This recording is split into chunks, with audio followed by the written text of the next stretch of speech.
The design of a modern machine is often very complex.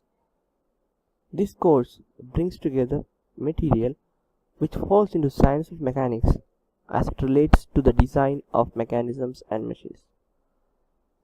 So, if you want to design a machine, you should know how to design mechanisms. As a prerequisite for designing of mechanisms, the topic on degrees of freedom came to rise. So, as a basics, we should know the kinematic studies. And what is kinematics? Kinematics is the analysis of motions of machine parts. And then comes to our topic as degrees of freedom. Degrees of freedom is the minimum number of coordinates required to define the motion of a body. Else it can also be defined as the number of independent relative motions a joint of a mechanism can have. It can be of two motions, such as translational motions and also rotational motions. Translation motion is along x, y and z axis, whereas rotational motions came across about these axes. Thus possess how many degrees of freedom of the system. You should pause this video and guess how many degrees of freedom a space related object will have.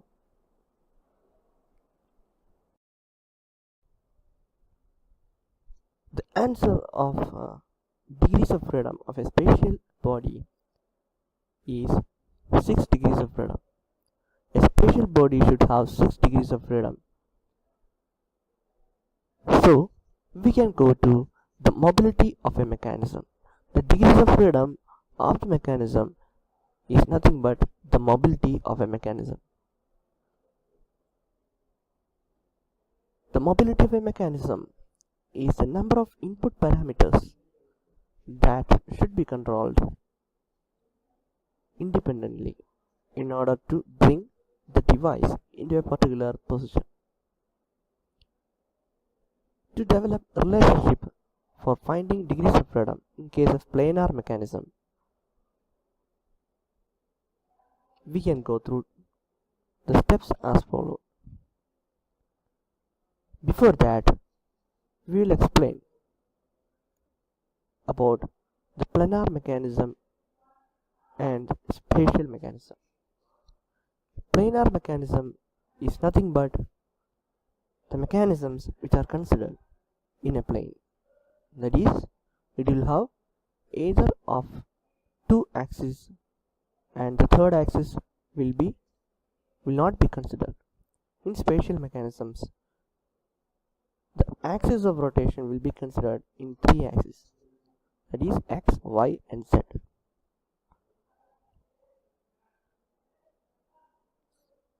So to develop a relationship for finding out degrees of freedom in case of planar mechanism, consider each link of a planar mechanism are having 3 degrees of freedom when moving relative to a fixed link. An n-link planar mechanism has 3 into of n minus 1 degrees of freedom, where n is the number of links. Constraints in a revolute pair are 2, which is having only single degrees of freedom. If a 2 degrees of freedom pair is connected, it provides one constraint. So, when the constraints for all joints are subtracted from the total degrees of freedom of the unconnected links, we find the resulting mobility of the connected mechanism as the equation 1 shown in the page, where m is the mobility of the degrees of freedom, n is the total number of links, J1 is the number of single degrees of freedom pairs or lower pairs, and J2 is the number of 2 degrees of freedom pairs or the higher pairs. The equation 1 is called Kurzbach criterion for the probability of a planar mechanism.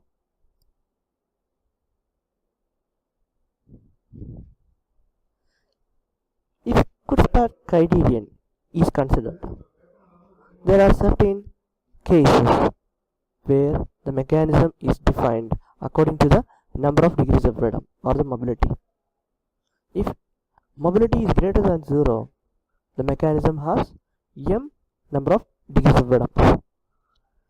And if m equal to 1, the mechanism can have a single input motion. And if m equal to 2, the mechanism can have two separate inputs. And if m becomes 0, it is a structure or it is not movable. If m equal to minus 1 or less than 0, then it forms statically indeterminate structure known as